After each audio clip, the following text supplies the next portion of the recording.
Assembly నడిచేది రాష్ట్రం కోసం నడుస్తుందో, పర్టిక్యులర్‌గా ఒక ఫ్యామిలీ కోసం నడుస్తుందో అర్థం కావట్లేదు. ఒకసారి వీడియో చూడండి. లోకేష్ గారు అన్నారు నాకు పోటీ మా ఇంట్లో సభ్యులే అని చెప్పారు.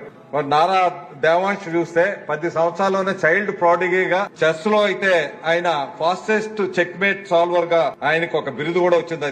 అదే కాకుండా ఆయన రెండో రికార్డు ఏంటంటే అదే విధంగా ఇంకోటి 9 చెస్ బోర్డ్స్ ని భువనేశ్వర్ గురించి చెప్తే వారికి కూడా 2025లో outstanding dairy professional award Brahmani గారికి, లోకేష్ గారి సతీమణి గారికి అయితే golden peacock excellence in corporate governance అనేది. ఈ వ్యక్తి జనసేన పార్టీకి సంబంధించిన ఎమ్మెల్యే. ఈయన మాట్లాడేది నారా బ్రాహ్మణి గారు ఏం సాధించారు, నారా లోకేష్ గారి సన్ ఏం సాధించాడు, ఇదంతా మాట్లాడుతున్నారు. ఇదంతా మాకెందుకు సార్?